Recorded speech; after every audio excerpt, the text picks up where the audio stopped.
This is looking at close reading skills using a short extract from Jekyll and Hyde. Now, this video will help you if you want to just improve your close reading analysis, or if you've got a question on this as a set GCSE text, which is involving close reading of an extract. So just to contextualise the extract a little bit, this is the section where Utterson and Inspector Newcomen have got in a carriage and they are going to Hyde's house because he has been identified as a suspect in the murder of Sir Danvers Carew. And I'm going to leave you to read it for yourself, so rather than reading it to you on this video. So if you need to, just pause the video now and have a read of it.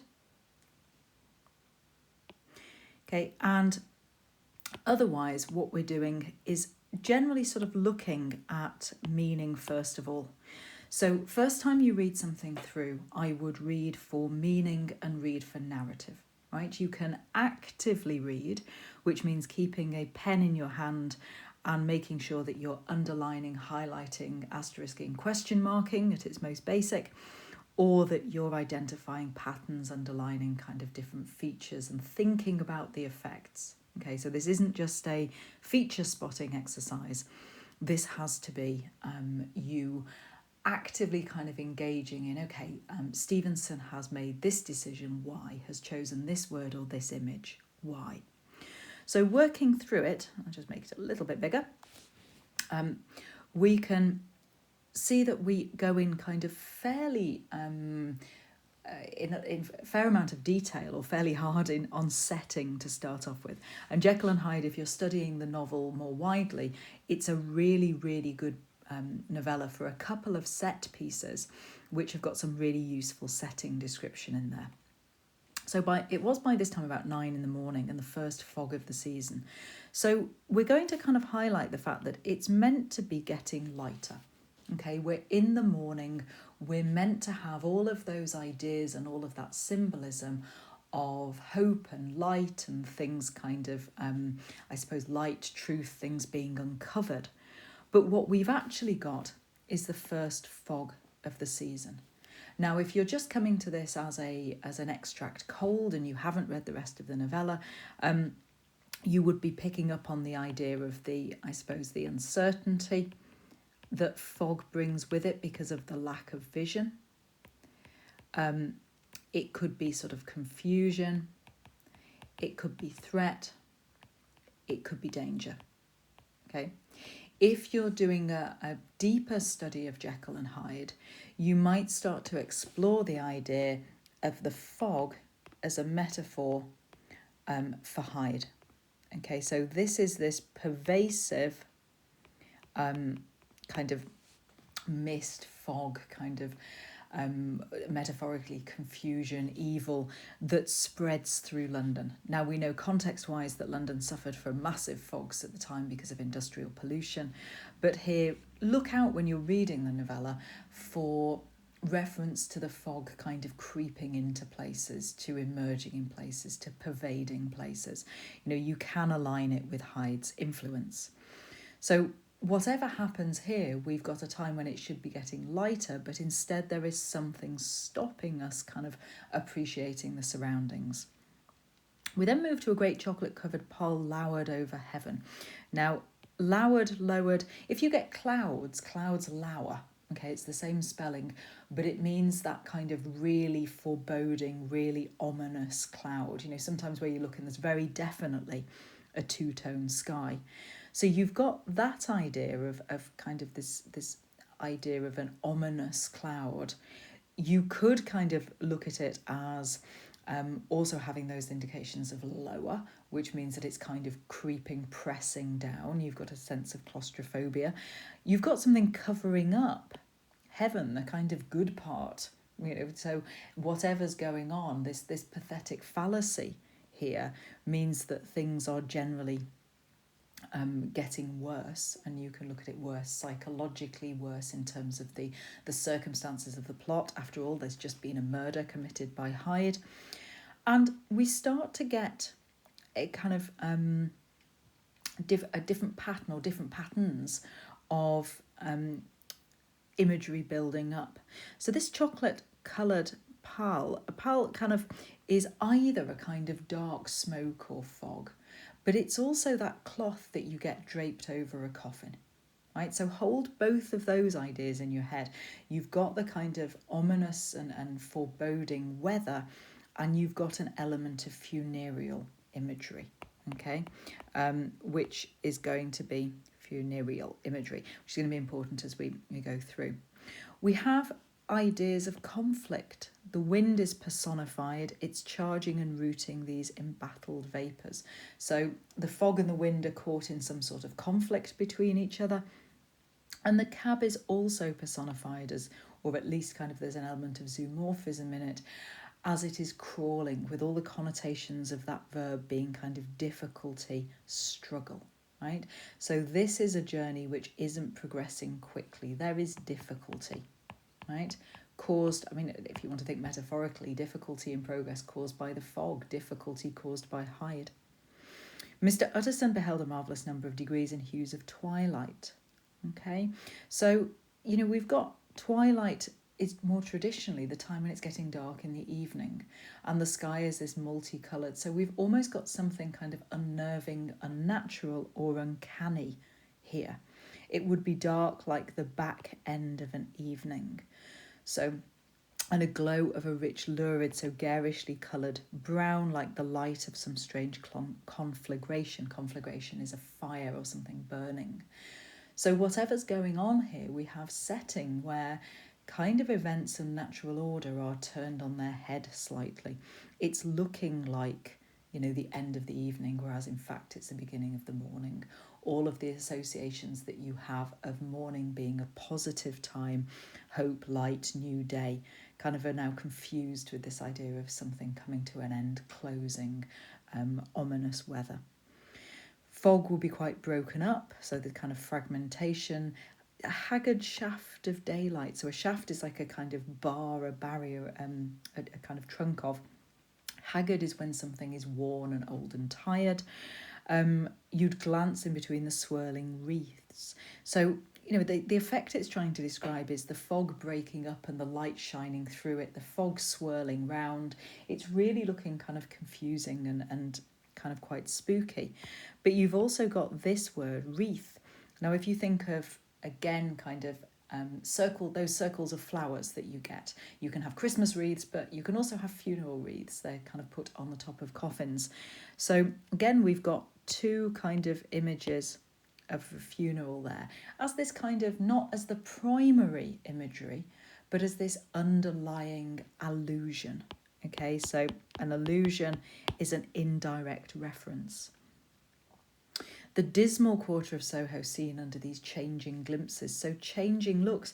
Nothing is stable here. There is an idea of instability that's created. So we've had this pathetic fallacy, that weather emotions kind of idea, mimicking the kind of character's feelings and character's situation. You know, the dismal quarter, it has muddy ways, slatternly passengers. So, you know, the kind of streets are dirty. The passengers travelling at this time, you know, in this area are lazy. The lamps had either stayed on all night or had been kindled, lit afresh to combat. Again, we've got the language of battle and struggle and conflict. Mournful, sad, you know, re-invasion of darkness. Re-invasion, you think you've got rid of the enemy and it comes back. So this is the darkness having another attack at the daylight.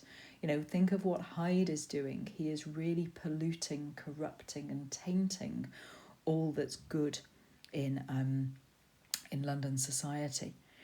And so it says that this all seemed in Utterson's eyes like the district of some city in a nightmare. And that simile there is really kind of gathering together, kind of encapsulating that idea of, you know, there's something very wrong in London. It's nightmarish, it's ominous, it's foreboding. Nature is kind of starting almost to turn on its head, and time is you know, the running backwards. The I suppose really that the idea that, you know, everything has been reversed or upset by what's happened. and therefore his mind, his thoughts are of the gloomiest dye, the gloomiest colour, and he looks at the companion of his drive, who is Inspector Newcomen. So he's driving with a policeman from Scotland Yard because he's showing him where Hyde's house is. And as Utterson looks at the policeman, he feels a touch of the terror of the law in the law's officers, which may at times assail, so attack, think assail, assailant, the most honest. So we're going into this idea of duality here, and everybody having something that they want to hide. Pun intended. Everybody having something that they want to really kind of repress and keep secret from the rest of the world. Even, Mr. Utterson, and there have been some hints that Mr. Utterson has not been perfect, that he's got, as do we all, I guess, he's got some secrets he wants to hide. But, he feels guilty when he looks at Inspector Newcomen. Then as we carry on, we continue to kind of make progress through Soho. And as they arrive at the address indicated, so we know that this is Hyde's house, the fog lifted a little and showed him a dingy street. Okay, so this idea that almost kind of you're taking the fog as a metaphor for Hyde, or just the fog as kind of a metaphor for confusion and uncertainty, it allows them to see a little bit of their destination of Hyde's area. And we can see that dingy kind of means dirty, dark, kind of damp. A gin palaces were where basically people would go to kind of get drunk on gin. So a low French eating house is kind of a cheap restaurant. A shop for the retail of penny numbers, so these are, and 2-penny salads, so these are cheap shops. Ragged children are kind of beggarly children, so dressed in rags, they're very poor, huddled in doorways. Many women of different nationalities passing out key in hand to have a morning glass.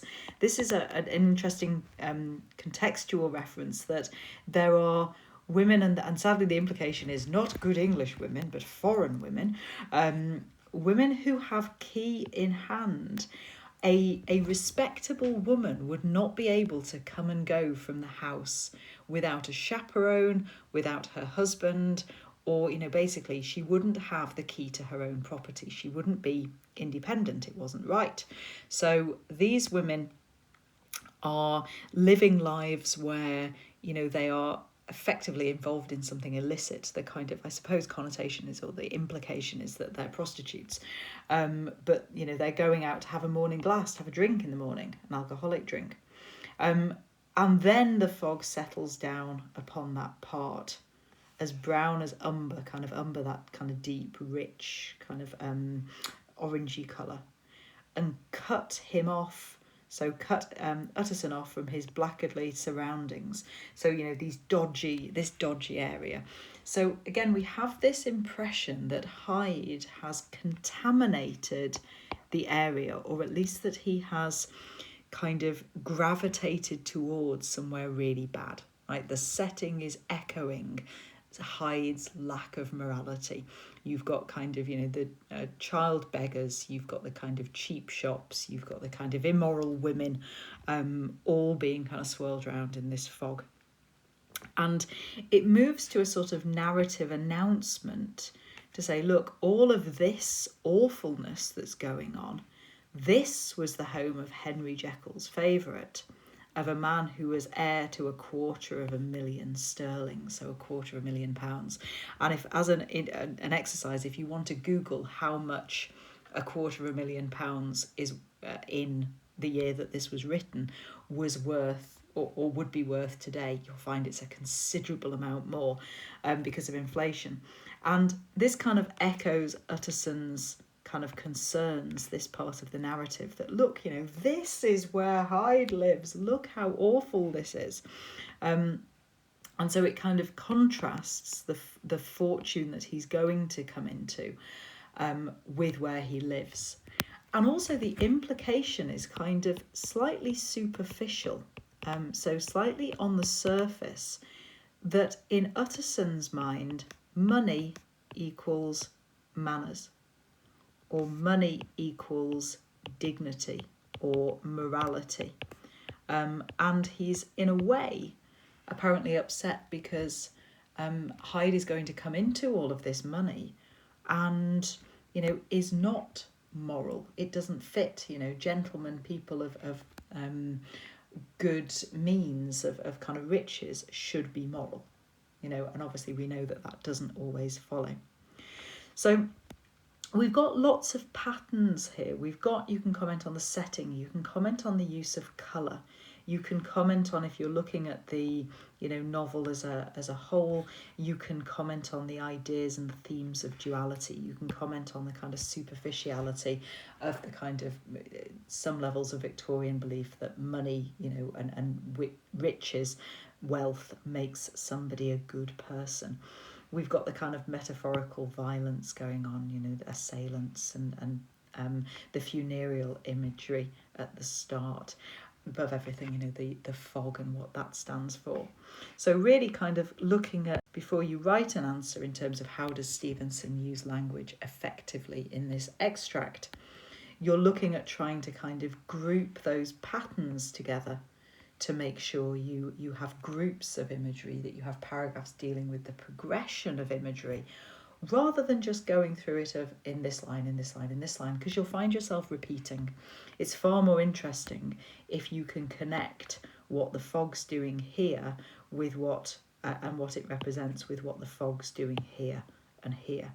It's far more interesting if you can kind of follow the colour imagery, that you can talk about the kind of funereal imagery, that you can talk about the kind of